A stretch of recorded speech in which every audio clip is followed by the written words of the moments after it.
നമസ്കാരം. നില 24 ലൈവ് ഇന്ന് എത്തിയിരിക്കുന്നത് കുലിക്കല്ലൂർ ഗ്രാമപഞ്ചായത്തിലാണ്. എൻ്റെ കൂടെയുള്ളത് ഗ്രാമപഞ്ചായത്ത് പ്രസിഡന്റ് VM മുഹമ്മദ് അലി മാസ്റ്ററാണ്. അങ്ങനെ ഇലക്ഷൻ ചൂട് കഴിഞ്ഞു, നമ്മുടെ ജനപ്രതിനിധികൾ അധികാരത്തിലേറ്റു, കാര്യങ്ങളൊക്കെ വളരെ സ്മൂത്തായിട്ട് പോയിക്കൊണ്ടിരിക്കുകയാണ്. ഇനി കുലിക്കല്ലൂരിന് വേണ്ടി എന്ത്, അതാണ് ഞങ്ങൾക്ക് അറിയാനുള്ളത്. കുലിക്കല്ലൂർ ഗ്രാമപഞ്ചായത്ത് സത്യത്തിൽ സമീപ പഞ്ചായത്തുകളെ അപേക്ഷിച്ച് വളരെ പിന്നോക്കം നിൽക്കുന്ന ഒരു പഞ്ചായത്താണ്. തനത് ഫണ്ടുകൾ വളരെ കുറവാണ്. ഉയർന്ന വ്യവസായശാലകളോ അതല്ലെങ്കിൽ മറ്റുള്ള നികുതി കിട്ടേണ്ട വലിയ വലിയ സ്ഥാപനങ്ങളോ ഈ പഞ്ചായത്തിലില്ല.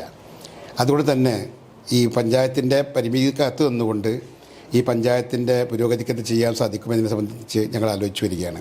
അതിലേറ്റവും പ്രധാനപ്പെട്ട കാര്യം കുടിവെള്ളം തന്നെയാണ്. കുടിവെള്ളം അതിരൂക്ഷമായ ഒരു സാഹചര്യത്തിലാണ് ഇപ്പോൾ മുന്നോട്ട് പോകുന്നത്. അപ്പോൾ ഈ കുടിവെള്ളം ജൽജീവൻ മിഷൻ എന്ന് പറയുന്ന നമ്മുടെ സംസ്ഥാനത്ത് മുഴുവൻ നടപ്പാക്കിക്കൊണ്ടിരിക്കുന്ന ഈ പദ്ധതി പ്രകാരം എല്ലാ വീടുകളിലും വെള്ളം എത്തിക്കാൻ കഴിയുമെന്നാണ് ഗവൺമെൻറ്റും നമ്മളൊക്കെ ഉദ്ദേശിച്ചിരുന്നത്. പക്ഷേ അത് 100% പരാജയമാണ് എന്ന് പറയാതിരിക്കാൻ കഴിയില്ല. അതുകൊണ്ട് ഈ കുലിക്കല്ലൂർ പഞ്ചായത്ത് എന്ന് പറയുന്നത് ഏകദേശം 3 ഭാഗം തൂതപ്പുഴ ചുറ്റപ്പെട്ട് കിടക്കുന്ന ഒരു പ്രദേശമാണ്. ശരിക്കും ജലവിഭവം നമുക്കുണ്ട്. അപ്പോൾ ഞങ്ങൾ ഉദ്ദേശിക്കുന്നത്, ഞങ്ങളുടെ സ്വപ്ന പദ്ധതി എന്ന് പറയുന്നത് മപ്പാട്ടുകര തടയണക്ക് മുകളിൽ നിന്ന് വെള്ളം പമ്പ് ചെയ്ത് അവിടുന്ന് പൈപ്പ് മാർഗത്തിലൂടെ മുളയങ്കാവ് സെൻറ്ററിൽ ജലസേചന മാർഗത്തിനുള്ള വെള്ളം എത്തിക്കുക എന്നുള്ളതാണ്. അങ്ങനെ എത്തിക്കുമ്പോൾ അതിന് കോടിക്കണക്കിന് രൂപ ചെലവ് വരും. അങ്ങനെ എത്തിച്ചു കഴിഞ്ഞാൽ ഈ പ്രദേശത്ത് മുഴുവനും ജലസേചനം നടക്കുകയും ചെയ്യും. കിണറുകളിലൊക്കെ അത്യാവശ്യത്തിന് കുടിവെള്ളം ഉണ്ടാവുകയും ചെയ്യും. അപ്പോൾ ജലസേചനം നടത്തുക, അതോടൊപ്പം കുടിവെള്ളം എത്തിച്ചു കൊടുക്കുക എന്ന ഒരു പദ്ധതിക്ക് രൂപം കൊടുക്കാനാണ് ഞങ്ങളിവിടെ ഉദ്ദേശിക്കുന്നത്. അതിന് ഫണ്ട് കണ്ടെത്താൻ സത്യത്തിൽ കൃഷി വകുപ്പിൽ ധാരാളം ഫണ്ടുകൾ ലാപ്സായി പോകുന്നുണ്ട്. അപ്പോൾ കൃഷി വകുപ്പിനെ സമീപിച്ച് കൃഷിക്ക് വേണ്ടി ഈ ഒരു ബൃഹത്തായ പദ്ധതി കൊണ്ടുവന്ന് ഈ പഞ്ചായത്തിൻ്റെ ഭൂരിഭാഗം പ്രദേശങ്ങളിലും വെള്ളം എത്തിച്ചു കഴിഞ്ഞാൽ ഈ കുടിവെള്ളത്തിന് പരിഹാരമുണ്ടാക്കാൻ കഴിയും എന്നാണ് ഞങ്ങളുടെ ഭരണസമിതിയുടെ ഏറ്റവും മുഖ്യമായിട്ടുള്ള കാഴ്ചപ്പാട്. രണ്ടാമത്തെ കാര്യം, ഈ പഞ്ചായത്തിൽ കുട്ടികൾക്ക് ഒരു കളിസ്ഥലം നിലവിലില്ല. നമ്മുടെ കുട്ടികളും യുവാക്കളും പലപ്പോഴും ഈ ലഹരിയുടെയും മറ്റ് അസാന്മാർഗ പ്രവർത്തനങ്ങളുടെയൊക്കെ പുറകിൽ പോകുന്നത് അവരുടെ സമയം അവർക്ക് ചെലവഴിക്കാൻ മറ്റു മാർഗങ്ങളില്ലാത്തതുകൊണ്ടാണ്. അപ്പോൾ അങ്ങനെയുള്ള യുവാക്കളെയും കുട്ടികളെയും ഒക്കെ ഈ കായിക രംഗത്തേക്ക് തിരിച്ചു കൊണ്ടുവരുന്നതിന് ഒരു കളിസ്ഥലം അത്യാവശ്യമാണ്. അപ്പോൾ ഞങ്ങളുടെ രണ്ടാമത്തെ പദ്ധതി എന്ന് പറയുന്നത് ഈ പഞ്ചായത്തിൽ ഒരു കളിസ്ഥലം ഉണ്ടാക്കുക എന്നതാണ്. അതിനുവേണ്ടി ഞങ്ങൾ പരമാവധി ഈ 5 കൊല്ലത്തിനിടയ്ക്ക് അത് പരിശ്രമിച്ച് കൊണ്ടുവരണം എന്ന് ഞങ്ങൾ ഉദ്ദേശിക്കുകയാണ്. മൂന്നാമത്തെ കാര്യം, ഈ പഞ്ചായത്ത് ഓഫീസ് എന്ന് പറയുന്നത് വളരെ കൺജസ്റ്റഡ്, അതെനിക്ക് എല്ലാവർക്കും അറിയാം. സ്ഥലപരിമിതി കൊണ്ട് ബുദ്ധിമുട്ടാണ്. ഇപ്പോൾ പ്രസിഡൻ്റ് റൂമടക്കം ഇരിക്കാൻ കഴിയാത്ത രീതിയിലാണ്. വളരെ അടുത്തടുത്ത് ഓഫീസുകളൊക്കെ സെറ്റ് ചെയ്ത് ആളുകൾക്ക് ശരിക്കും പറഞ്ഞാൽ ഒരു ആയാസത്തോടു കൂടി പ്രവർത്തിക്കാൻ കഴിയാത്ത ഒരു വളരെ കുടുസായ ഒരു ചുറ്റുപാടാണ് പഞ്ചായത്ത് ഓഫീസിൻ്റെ അകത്തുള്ളത്. ഇതിന് പരിഹാരമുണ്ടാക്കുന്നതിന് വേണ്ടി മിനിമം ഒരു 10 സെൻറ്റ് സ്ഥലമെങ്കിലും ഇതിനോടനുബന്ധിച്ച് വാങ്ങി വരുന്ന 5 വർഷം കൊണ്ട് വളരെ വിശാലമായൊരു പഞ്ചായത്ത് സമുച്ചയമാക്കിയതിനെ മാറ്റണം എന്നതാണ് ഞങ്ങളുടെ മൂന്നാമത്തെ പദ്ധതി.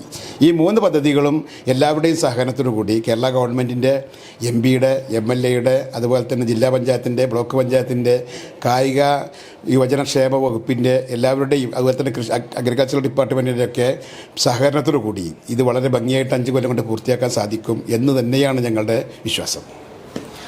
വളരെ വലിയ പ്രതീക്ഷയോടെയാണ് കുലിക്കല്ലൂരിലെ ജനങ്ങൾ ഈ ഭരണസമിതി അധികാരത്തിലേറ്റത്. നമുക്കറിയാം 14-5 അങ്ങനെയായിരുന്നു കക്ഷിനില. അപ്പോൾ വലിയൊരു പിന്തുണയാണ് നിങ്ങൾക്ക് കിട്ടിയത്. അപ്പോൾ ഇപ്പോൾ അധികാരത്തിൽ കയറി ഇത്രയും ദിവസങ്ങൾ പിന്നിട്ടു. ഇതിനുള്ളിൽ അവർക്ക് വേണ്ടി എന്തെങ്കിലും അവരുടെ ഒരു പിന്തുണയ്ക്ക് എന്ത് ചെയ്തു കൊടുക്കാൻ പറ്റി? ഈ ഒരു മാസക്കാലത്തിനിടക്ക് നമ്മളിപ്പോൾ കൂടുതൽ കാര്യം ചെയ്യാൻ സാധിച്ചത്, ഇവിടെ പെൻഡിങ്ങായി കിടന്നിരുന്ന എല്ലാ ഈ സാമൂഹ്യക്ഷേമ പെൻഷൻ്റെ കാര്യങ്ങളിൽ തീർപ്പാക്കാൻ കഴിഞ്ഞ ഭരണസമിതിക്ക് സാധിച്ചിട്ടുണ്ട്. കഴിഞ്ഞ ആഴ്ച കൂടിയ ഭരണസമിതി തീരുമാനമെടുത്തിട്ടുണ്ട്. അതേപോലെ തന്നെ ഇപ്പോൾ കേരള സർക്കാർ പ്രഖ്യാപിച്ചു എന്ന് പറയുന്ന 35 വയസ്സായ സ്ത്രീകളുടെ അപേക്ഷ 1000-ഓളം അപേക്ഷ ഇവിടെ കിടക്കുന്നുണ്ട്. അതിൻ്റെ നടപടിക്രമങ്ങൾ ഞങ്ങൾ ആരംഭിച്ചു കഴിഞ്ഞു. അത് എടുത്ത് അതിൻ്റെ നടപടിക്രമം ആരംഭിച്ചിട്ടുണ്ട്. പിന്നെ ഇപ്പോൾ ഏറ്റവും പ്രയാസമുള്ളത് രൂക്ഷമായ കുടിവെള്ളം തന്നെയാണ്. ആ കുടിവെള്ളക്ഷാമം പരിഹരിക്കുന്നതിന് വേണ്ടി വാട്ടർ അതോറിറ്റി, ഇലക്ട്രിസിറ്റി തുടങ്ങിയ ഉദ്യോഗസ്ഥന്മാരുമായിട്ട് 2 പ്രാവശ്യം ചർച്ച നടത്തിയിട്ടുണ്ട്. അതിൻ്റെ അടിസ്ഥാനത്തിൽ വെള്ളം തീരെ കിട്ടാതിരുന്ന പല പ്രദേശങ്ങളിലേക്കും ഇപ്പോൾ ആഴ്ചയിൽ 1 പ്രാവശ്യമെങ്കിലും വെള്ളം എത്താൻ തുടങ്ങിയിട്ടുണ്ട്. അതാണ് ഏറ്റവും പ്രധാനപ്പെട്ട ഒരു കാര്യം എന്ന് വന്നത്. അതിന് തുടക്കം കുറിച്ചിട്ട് 1 മാസത്തിലിടക്ക് അതിനൊക്കെ തുടക്കം കുറിക്കാൻ ഞങ്ങളെക്കൂടെ സാധിച്ചിട്ടുണ്ട്. അതൊരു വലിയ മുന്നേറ്റം തന്നെയാണ്. മറ്റൊരു കാര്യം, കുലുക്കലൂർ നമുക്കറിയാം തൂതപ്പുഴയുടെ സൗന്ദര്യം, അതുപോലെ മപ്പാട്ടുകര തടയണ, നരിമടക്കുന്ന്, അങ്ങനെ ഒരു ടൂറിസം ഭൂപടത്തിൽ ഇടം പിടിക്കാൻ പറ്റിയൊരിടമാണ്. അപ്പോൾ ഈ ഒരു കുലുക്കലൂരിൻ്റെ ടൂറിസം വികസിപ്പിക്കാൻ എന്തെങ്കിലും പദ്ധതികളുണ്ടോ? അത് ഞങ്ങൾ ആലോചിക്കുന്നുണ്ട്. കാരണം ഈ മപ്പാട്ടുകര പ്രദേശത്ത് ഈ തൂതപ്പുഴയുമായി ബന്ധപ്പെട്ട് അവിടെ നമ്മുടെ നരിമട അതുപോലെ തന്നെ ആ പ്രദേശങ്ങളിലൊക്കെ അത് ഒരു ടൂറിസം പദ്ധതികൾ കൊണ്ടുവരേണ്ട കാര്യം ആലോചിക്കുന്നുണ്ട്. അത് ഞങ്ങളുടെ പദ്ധതിയിലുള്ള ഒരു പ്രോഗ്രാമാണ്. വളരെ വലിയ വാഗ്ദാനങ്ങളൊക്കെയാണ്, അല്ലെങ്കിൽ സ്വപ്ന പദ്ധതികൾ പ്രസിഡന്റ് നമ്മളോട് പങ്കുവച്ചു. അതെല്ലാം യാഥാർത്ഥ്യമാകട്ടെ എന്ന് ആശംസിച്ചുകൊണ്ട് നില 24 ലൈവ് ഇവിടെ പറയുകയാണ്. നന്ദി, നമസ്കാരം. പരിശുദ്ധിയുടെയും വിശ്വാസ്യതയുടെയും സുവർണ്ണ നാമമായ ദുബായ് ഗോൾഡ് ആൻഡ് ഡയമണ്ട്സ് അവതരിപ്പിക്കുന്നു ഏറ്റവും പുതിയ കളക്ഷൻ. വെഡിംഗ് ആഭരണങ്ങളുടെ കൂടുതൽ കളക്ഷനുകൾ, ലൈറ്റ് വെയ്റ്റ് ആഭരണങ്ങളുടെ ലേറ്റസ്റ്റ് ട്രെൻഡിംഗ് ഡിസൈനുകൾ, 18 കാരറ്റ് റോസ് ഗോൾഡ് ഇറ്റാലിയൻ ഡിസൈനുകൾ, IGI സർട്ടിഫൈഡ് ഡയമണ്ട് ജ്വല്ലറികൾ. കൂടാതെ ദുബായ് ഗോൾഡ് ആൻഡ് ഡയമണ്ട്സിന്റെ സ്കീമുകളിൽ അംഗങ്ങളാവൂ. 0% പണിക്കൂലിയിൽ സ്വർണം വാങ്ങൂ. 5% മുതൽ അഡ്വാൻസ് ബുക്കിംഗ് പാക്കേജുകൾ.